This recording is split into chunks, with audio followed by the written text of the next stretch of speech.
안녕하십니까, 오윤표 대표입니다. 서울 금천구에 대해서 대표 단지를 선정해서 25평형, 32평형 아파트 시세가 어떻게 될지 한번 예측을 해보도록 하겠습니다. 우선 이 금천구 개요부터 말씀드리도록 하겠습니다. 위치는 서울 서남부라고 하죠. 그러니까 이 왼쪽 덩어리에 위치해 있습니다. 그래서 지금 보시는 금천 이 지역에 위치해 있고요.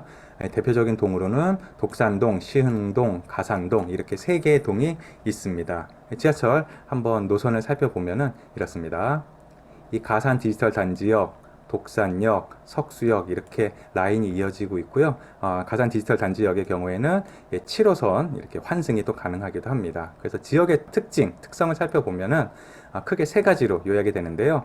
위치를 따져보면 서울의 서남부에 위치한다, 일명 구분간에 속한다라고 하는 거, 그리고 이 금천구의 경우에는 가산 디지털 단지 인근에서 지식산업센터가 집중되어 있습니다. 그러니까 이 주거지로 쓸만한 지역 대신에 이런 지식산업센터가 오히려 더 몰려있다라고 하는 지역적인 특징을 가지고 있고, 그 외의 지역은 대부분 노후 주거지역 이렇게 되어 있다라고 볼 수가 있겠습니다. 그래서 좀 냉정하게 이야기하자면 서울에서 어떤 그 선호가 된다거나 고급의 어떤 주거 위주의 어떤 자치구는 아니다라고 하는 점을 미리 감안을 해보실 수가 있겠습니다. 가격의 흐름을 한번 보도록 하겠습니다. 위에 보시는 이 파란색 바탕의 글씨는 서울 전체의 흐름이고요. 그 밑에 검은 글씨는 금천구의 움직임입니다. 그래서 서울 전체 평균에 비해서 금천구가 좀 가격이 낮게 형성되어 있다라고 하는 점을 1차로 발견하실 수가 있겠고요. 여기 상승했던 시점들을 보면은 서울시가 올라갔던 시점과 거의 일치한다라고 볼 수가 있겠습니다. 그래서 이 시점이 언제냐 하는 걸 정리해 보면은 2017년 12월, 2018년 12월, 그리고 2021년 7월, 서울시가 올라갔던 어떤 전체적인 흐름이 거의 이제 비슷하기 때문에 금천구도 이에 대한 영향을 받았다라고 볼 수가 있겠고요. 그리고 잘 아시는 바와 같이 2020년 7월에는 임대차 3법이 시행돼서 전세 가격이 많이 이제 이 시기를 전후해서 많이 상승했다라고 하는 점도 확인을 해보실 수가 있습니다. 자, 단지의 기본적인 개요를 말씀드리면은 롯데캐슬 골드파크라는 곳을 선정을 했습니다. 세대수는 대략 1800세대 조금 안 되고 입주율이 2016년입니다. 10년 안 된 아파트고 구성평형은 25평, 29평형, 33평형, 42평형, 그래서 일명 국민평형이라고 하죠.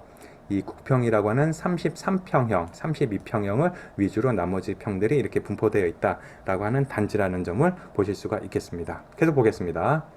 그리고 이렇게 이 롯데 캐슬 골드파크라는 곳을 선정한 이유는 역시 1000세대를 넘는 규모에다가 입주 10년이라는 이러한 이유 때문에 선정을 했습니다. 우선 이제 24평형 가격부터 한번 예측을 해보도록 하겠습니다. 지금 매매 가격의 흐름을 보면은 다른 지역과 굉장히 유사합니다. 이 상승하는 시기 계속 이렇게 영향을 받으면서 올라가다가 어느 순간 이 거래가 없던 시점에서 최근에 가격이 많이 하락한 모습으로 이 거래가 됐는데요. 이 자세한 내용을 보도록 하겠습니다. 24평의 경우엔 최근 실거래가는 8억 3천만 원입니다. 거래 시기는 2023년 4월 15일 이렇게 되는데요. 거래됐던 최고 가격은 10억 원입니다. 여기 그 빨간 점 위치 2021년 7월 이렇게 10억 원에 거래가 됐었는데요. 이게 이 비율로 따져보면은 1억 7천만 원 하락했으니까 17% 하락했구나.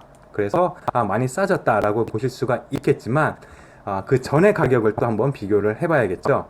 2018년 6월에는 이 아파트의 가격은 6억 3천만 원이었고 2019년에는 이 아파트의 가격은 7억 5천만 원이었습니다. 그래서 이거를 기준으로 가격을 비교해보면 2018년 6월에 비해서는 지금의 최근 실거래가도 아직 2억 원이 상승한 상황. 그래서 비율은 30%가 이제 오른 상황인 거고 2019년에 비해서는 8천만 원 상승. 그래서 11%가 오른 상황이다라고 이제 볼 수가 있습니다. 그렇기 때문에 최고가에 비해서 많이 떨어졌구나 라고 이렇게 접근을 하실 수도 있지만 이 가격이 급상승, 급등하기 이전에 비해서는 아직까지 2억 또는 8천만 원 추가로 좀 하락을 좀 해야 되지 않을까 라고 이렇게 생각을 해보실 수도 있겠습니다. 그래서 제가 예상하는 2014년 말에 이 매매 가격은 24평형은 한 6억 원 정도가 좀 합리적이지 않을까 이렇게 보고 있는데요. 그래서 현재 그 실거래가 8억 3천만 원 대비해서 아직 추가할 만한 어떤 가격의 폭이 2억 3천만 원 정도 된다라고 그렇게 저는 예측을 하고 있습니다. 역시 근거가 궁금하실 텐데요. 전세 가격을 기준으로 제가 산정을 해봤습니다. 자, 이 지금 보시는 표는 24평형의 전세 가격 추이입니다. 어느 순간 이렇게 일정하게 형성되어 있던 전세 가격들이 2020년 하반기를 기점으로 해서 이 극상이라고 부를 만한 맨 위의 가격대, 그리고 어떤 평이한 가격대, 일반적인 시세라고 볼 수가 있는 가격대, 그리고 이 밑에 형성된 가격대, 이렇게 크게 세 개로 구분되는 것을 보실 수가 있겠습니다. 임대차 3법으로 인해서 이렇게 가격이 제각각 최극상 뭐 이렇게 형성됐다라고 하는 점을 이미 알고 계실 거라고 생각을 합니다. 그래서 각각의 어떤 수준을 구분해 보면 하한가 수준 대략 2억 6천만 원에서 3억 원 수준이고요. 그리고 이 상위 가격은 4억 2천만 원에서 5억 원 사이, 이렇게 전세 가격이 형성되어 있습니다. 그리고 이 최고가 수준의 가격은 6억 4천만 원. 그래서 이거는 아니 같은 단지 같은 평형인데 하한가 3억 원 수준, 5억 원 수준, 여기까지는 뭐 리모델링 뭐 이런 거 다 이제 감안해서 뭐 그럴 수 있다 치더라도, 아니 이 같은 단지에서 전세 가격이 2배나 차이가 난단 말이야. 이렇게 한번 생각을 해보실 수도 있겠습니다. 그래서 이런 것들은 최근에 이 전세 가격이 전체적으로 하향이 되면서 일정한 수준으로 좀 수렴이 되지 않을까, 그렇게도 한번 예상해 볼 수가 있겠습니다. 자, 이제 전세 가격과 매매 가격의 어떤 그 비율을 통해서 한번 이 가격을 유추를 해보도록 하겠습니다. 2018년 12월에 전세 가격은 4억 원, 하한가는 3억 5천만 원 이랬습니다. 근데 매매가는 이 똑같은 시기에 7억 1천만 원, 6억 9천만 원, 요 정도를 형성했었거든요. 그렇기 때문에 이 가격의 흐름을 보면은 전세 가격이 3억일 때 매매가는 7억 1천만 원이었다, 이렇게 볼 수가 있습니다. 그래서 24평형의 현재 전세 가격이 대략 한 3억 원 내외로 지금 형성되어 있습니다. 그래서 이걸 기준으로 한번 계산해 볼 텐데요. 2018년 10월에는 전세 최고 가격이 4억 원이었고 이때 매매 가격이 7억 1천만 원이었다라고 하는 사실은 역산을 해보면은 전세가율은 이때는 56%였구나 를 발견하실 수가 있습니다. 그래서 이 전세가 3억 원 현재 가격을 역산을 그 당시에 전세가율을 해보면은 대략 5억 3,500만 원 이렇게 됩니다. 그래서 예상을 해보는 이 금천구에 있는 롯데캐슬 골드파크 24평형의 예상 시세는 한 6억 원 선이 되지 않을까, 이렇게 좀 생각을 해볼 수가 있겠습니다. 어떤 역산의 결과라고 볼 수가 있겠는데요. 그래서 제가 생각한 24평형에 대한 결론이 이렇습니다. 현재 하한가는 7억 6,500만 원, 그리고 상한가는 9억 3천만 원, 이렇게 지금 형성이 되어 있는데요. 전세 가격이 현재처럼 이제 3억을 이제 기준으로 한다라고 하면은 매매 가격은 한 6억 원 정도 되지 않을까 예상을 해보고 있습니다. 그래서 현재 있는 하한가 대비해서 추가적으로 대략 한 1억 6천만 원 정도 하락하지 않을까라고 하는 게 제가 내린 결론입니다. 자, 이번에는 금천구 33평형 아파트 가격이 어떻게 될지 한번 예상을 해보도록 하겠습니다. 가격의 흐름을 보면은 최근 실거래가는 10억 4천만 원이었는데요. 이 왼쪽에서 시작된 상승세가 쭉 이어지다가 어느 순간 상승을 멈추고 하락세 반전, 그리고 최근에는 많이 하락된 가격으로 거래되고 있음을 볼 수가 있습니다. 그래서 한번 수치를 확인해 보면은 최근 실거래가가 10억 4천만 원이었는데 최고 가격은 13억 7천만 원이었습니다. 거래 시점은 2021년 10월 이었는데요.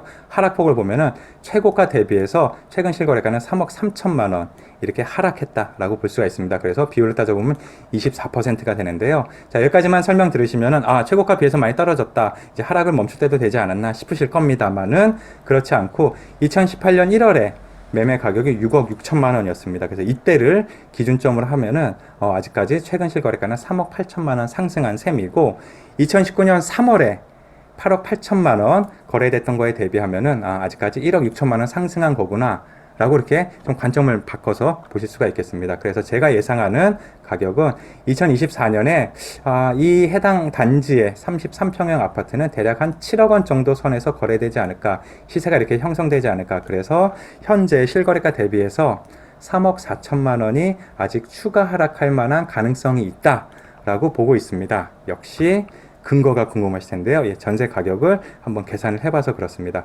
자, 33평형의 전세 가격 추이를 보도록 하겠습니다. 2020년 하반기, 그러니까 임대차 3법이 시행된 시점을 기준으로 해서 이 전후에 이 전세 가격이 아주 난리가 납니다. 그러니까 최상층, 중간층, 그리고 하층, 이렇게 가격대가 형성이 되는데요. 한번 꼼꼼히 살펴보면 이렇습니다.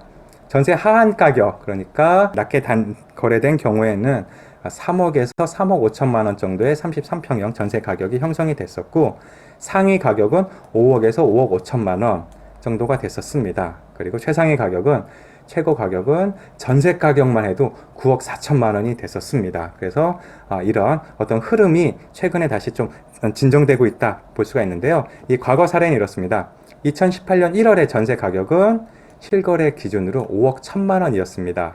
이때 매매 가격은 얼마였냐? 보시는 바와 같이 6억 6천만 원이었습니다. 그러니까 전세 가격이 5억 1천만 원일 때 매매 가격은 6억 6천만 원이다. 그러니까 그 당시에 이 전세가와 매매가의 차이, 일명 갭이라고 하죠. 이게 대략 한 1억 5천만 원 정도 되지 않았나라고 이렇게 볼 수가 있습니다.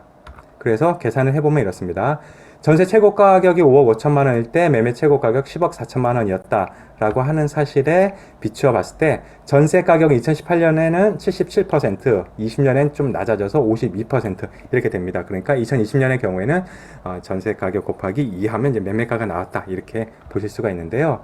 그래서 2024년 말에 예상 전세 금액은 대략 한 3억 5천만 원 내외가 되지 않을까 좀 생각을 하고 있습니다. 그래서 이거에 따라서 예상 매매 가격은 이 지역은 곱하기 2 전세가율 한 절반 정도 적용을 하면은 한 7억 원 정도의 매매 가격이 형성되지 않을까 예상을 해보고 있습니다. 그래서 현재 나와 있는 가격보다도 훨씬 더 낮은 가격에 거래되지 않을까 예상이 되는데요. 9억 3천만 원이 오늘 기준에서 이 거래 하한가로 지금 이렇게 호가로 형성되어 있습니다. 상한가는 10억 9천만 원 이런데요. 전세 가격은 3억 5천만 원 내가 되지 않을까라는 걸 기준으로 생각해 보면은 매매 가격은 7억 원이다. 그래서 지금 기록되어 있는 현재 하한가 대비해서도 추가적으로 하락하는 폭은 대략 한 2억 3천만 원 정도 되지 않을까 예상을 하고 있습니다. 그래서 이렇게 생각할 수가 있습니다. 아니 지금 무슨 얘기냐? 뭐 요새 그 아파트 가격 반등의 분위기가 막 나오고 있는데 이게 무슨 물 뿌리는 소리냐? 뭐 초치는 소리냐 이렇게 생각하실 수가 있는데요. 저는 이제 전세 가격을 기본으로 해서 이렇게 분명히 이 역산을 한 결과를 말씀드리는 겁니다. 저를 너무 소유자분들께서는 미워하지 않았으면 좋겠습니다. 자, 주의사항이 있습니다. 예측의 기본 조건은 다른 조건이 일정하다면, 그러니까 전세 가격의 상승 요인이 특별히 없다라고 하는 상황을 기준으로 했고요. 그리고 제가 가진 어떤 예측은, 제가 말씀드린 예측은 언제든 틀릴 수가 있습니다. 왜냐하면 정부 정책, 금리, 환율 여러 가지 변수가 다양하기 때문입니다. 혹시라도 저에 대한 의견에 반박이 가능하시다면 그 의견이 맞습니다. 자, 준비한 내용은 여기까지입니다. 다음엔 좀 더 잘하겠습니다. 감사합니다.